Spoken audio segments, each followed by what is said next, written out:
Welcome back with a new story. बिस्मिल्लाहिर्रहमानिर्रहीम। आज लाहौर के एक फलाही इदारे में मुक़य्यम जासिम ख़ान किसी कैदी जैसी ज़िंदगी गुजार रहा है। वो हर वक्त आंसू बहाता रहता है और अपने बेहतरीन और शानदार माजी को याद करते हुए कुढ़ता रहता है। ए अल्लाह ताला की ज़ात से इस बात का शिकवा तो है कि अल्लाह ताला ने इससे एक बहुत बेहतरीन वक्त छीन कर इसे मोहताज कर दिया, लेकिन इससे कभी अपने आमाल पर नज़रसानी करने की तकलीफ़ नहीं की। इस फलाही इदारे में जब भी कोई आदमी आया, कोई चीज़ कर लाया तो जाता है, तो जासिम ख़ान की ख्वाहिश होती है सबसे पहले इसके पास हर चीज़ लाई जाए और इसको पसंद का मौका दिया जाए। इसकी पसंद के बाद सब कुछ बाकियों में तकसीम किया जाए। बज़ाहिर जो आदमी अल्लाह ताला की रज़ा के लिए सब कुछ लेकर गया होता है, इसके लिए तो बाकी लोग भी जासिम ख़ान की तरह ही होते हैं। जितना इनको जासिम ख़ान अज़ीज़ होता है, इतना ही बाकी अज़ीज़ होते हैं। इसलिए वो अशिया की तक़सीम करते हुए किसी किस्म का कोई फ़र्क नहीं रखते। मगर जासिम ख़ान इन छोटी छोटी बातों को लेकर भी शिकवा किनाल नज़र आता है और रोने लगता है। बाज़ औक़ात अशिया लेकर कराने वाले लोगों को गालम गलोच शुरू कर देता है। मगर जिन लोगों को अल्लाह ताला ने अपनी राह में ख़र्च करने की तौफ़ीक दे रखी होती है, अल्लाह ताला ने इन लोगों को हौसला और इज़्ज़त भी इतनी ही ज़्यादा दे रखी होती है कि ऐ मेरे रब, इन लोगों के शिकवा करने पर कोई फ़र्क नहीं पड़ता। बिल्कुल ऐसे ही जिस तरह जासिम ख़ान के गालम गलूच करने पर इनकी शान में कोई फ़र्क नहीं आता। एक दिन शहर लाहौर के इलाके में मुग़लपुरा में लाल पुल पर मज़दूरी की इंतज़ार में बैठा हुआ था कि एक साहब गाड़ी लेकर आए। उन्होंने मुझसे दिहाड़ी और टाइम फ़िक्स किया। सारे मामला तय होने के बाद वो मुझे गाड़ी में बिठाया और अपने साथ लेकर चले गए। उन्होंने मुझे बताया कि वो किसी जेल में सुपरिटेंडेंट के ओहदे पर फाइज़ हैं। आज इनकी वालदा की बरसी है और इस मौके पर वो अपने हाथों से लावारिस लोगों में कुछ तोहफ़े तोहफ़ तकसीम करना चाहते हैं, जिनका एहसाले सवाब इनकी वालदा को पहुँचे। और इस काम में मदद के लिए इनको एक मज़दूर की ज़रूरत थी। वो चाहते तो अपने किसी घरेलू मुलाजिम को भी कह सकते थे, लेकिन उन्होंने बाहर से मज़दूर इसलिए लिया था कि किसी रिज़्क़ के हलाल कमाने वाले को रिज़्क़ मिल जाए और रिज़्क़ मिलने का वसीला वो बन जाएँ। मैं इनके साथ इनके घर पहुंचा। इनके घर पहुंचकर तमाम तर तोहफ़ गाड़ी में लोड करवाए और फिर इन तोहफ़ को लेकर हम इस फलाही इदारे में पहुंचे। फलाही इदारे का सरबराह शायद इनका पहले से ही वाकिफ़ था। हमारी किसी किस्म की कोई तलाशी ना ली गई, हमको सीधा अंदर जाने दिया गया, जिससे ज़ाहिर होता था कि सुपरिटेंडेंट साहब पहले भी वहाँ जाते रहते हैं। इदारे के सरबराह ने ख़ुद आकर सुपरिटेंडेंट साहब का इस्तकबाल किया। मैंने तोहफ़े तोहफ़ उतार कर नीचे रखना शुरू कर दिए। मेरी मदद के लिए इदारे के 2 और वर्कर भी आ गए। सुपरिटेंडेंट और इदारे के सरबराह की रहनुमाई में हमने वो तोहफ़ तमाम लोगों में तकसीम करने लगे। लेकिन जब हम लोग वही तोहफ़ तकसीम करते हुए लेकर गए जासिम ख़ान के पास पहुँचे, तो उसने तोहफ़ा लेने से इनकार कर दिया, बल्कि बुलंद आवाज़ रोने लगा। इस अमले के लोगों ने इसको बहलाकर चुप करवाया। सुपरिटेंडेंट साहब ने इससे रोने की वजह पूछी तो इदारे के सरबराह ने हमको बताया कि जासिम ख़ान एक बहुत बड़ा रईस ज़्यादा था। वो बरतानिया की एक शेलिंग कंपनी रॉयल मील में बड़े ओहदे पर फाइज था। बेहतरीन मुराद हासिल थी, बीवी बच्चे सब कुछ पास था और औलाद बेहतरीन ओहदेदारों में ज़ेर तालीम थी। मगर इसने औलाद की मजहबी तालीम और तरबियत की तरफ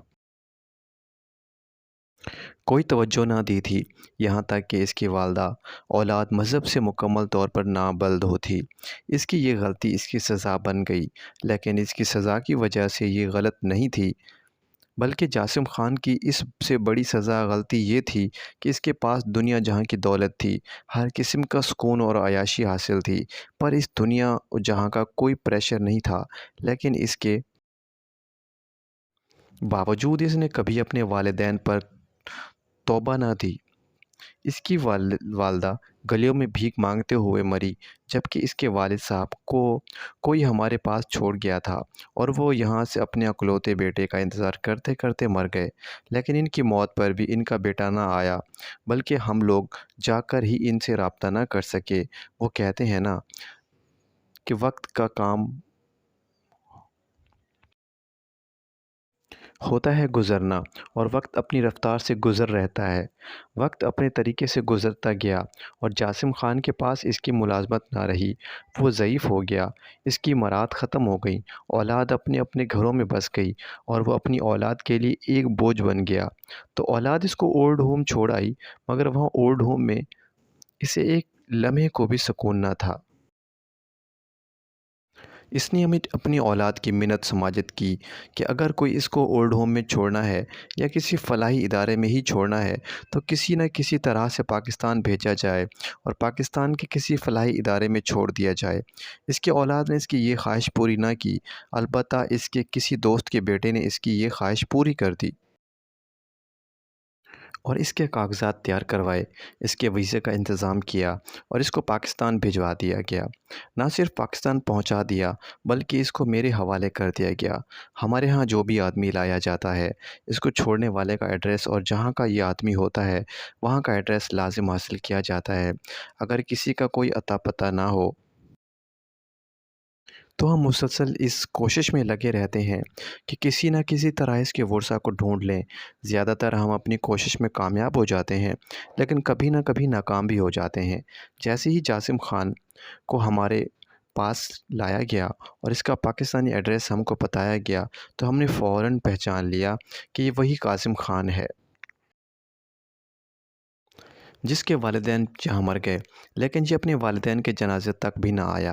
جس وقت اس کی اذیت سے گزر کر اس کے والدین مرے ہیں، آج وہ وقت اس پر آ چکا ہے۔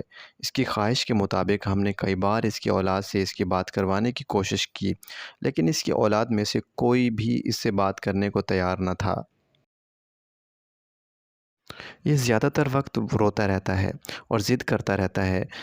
ہم ممکن اس کی ضد پوری کرنے کی کوشش کرتے ہیں، اس کی تکلیف کو کم کرنے کی کوشش کرتے ہیں، مگر اب ہم نے اس کے لیے ایک سائیکالوجی ڈاکٹر بھی ہائر کر لیا ہے، مگر اس کی حالت میں کوئی خاص بہتری نہیں آ رہی۔ اس کی اولاد ہے کہ وہ اس کی ماں نے اس سے وعدہ لیا تھا کہ بیٹا میں تم سے اور کچھ نہیں مانگتی، میرے جنازے پر ضرور آنا، مجھے اپنے ہاتھ سے قبر میں اتارنا، میں چاہتی ہوں میرے کفن کا سینے والا بند تم اپنے ہاتھوں سے کھولو، میں نہیں چاہتی کہ کوئی غیر محرم مجھے ہاتھ لگائے۔ اس نے اپنی ماں سے آنے کا وعدہ کیا تھا، لیکن پھر یہ بھی نہ آیا، یہاں تک کہ اس کو اطلاع کرنے کے بعد 2 دن تک اس کی ماں کی لاش کو سرد خانے میں رکھا گیا اور پھر محلے والوں نے اس کو اجتماعی طور پر فیصلہ کر کے دفنا دیا۔ آج یہ اپنی ماں کے لیے تڑپتا ہے، روتا ہے، لیکن اس کی اولاد اس کی تڑپ کو نہیں سمجھ پاتی اور یقیناً تب تک نہیں سمجھے گی جب تک وہ خود اس وقت سے نہیں گزر جاتی۔ قاسم خان کے ماضی کے بارے میں سن کر میں اور سپرنٹینڈنٹ صاحب دونوں کانوں کو ہاتھ لگاتے ہوئے اللہ تعالیٰ سے توبہ طائب کرنے لگے اور اپنے آنے والے وقت میں اللہ تعالیٰ کو پناہ گاہ مانگنے لگے۔ اللہ تعالیٰ ہم کو ایسی آزمائش سے بچا لے۔ کاش کہ قاسم خان نے اپنے والدین کی خدمت کی ہوتی اور آج اس کی اولاد اس کی خدمت کر رہی ہوتی۔ کاش کہ وہ مکافات عمل کا حصہ نہ بنتا۔ کاش کہ آج اس کی اولاد اپنے والد سے کچھ سیکھ کر، مگر افسوس کہ میری یہ سب کاش ہی رہیں گے۔ قاسم خان یوں ہی سسک کا مر جائے گا، لیکن میری یہ خواہش ہے کہ میرے پڑھنے والے مکافات عمل کی اس بات کو اپنے ذہن میں رکھیں اور جتنا ہو سکے اپنے والدین کی خدمت کریں۔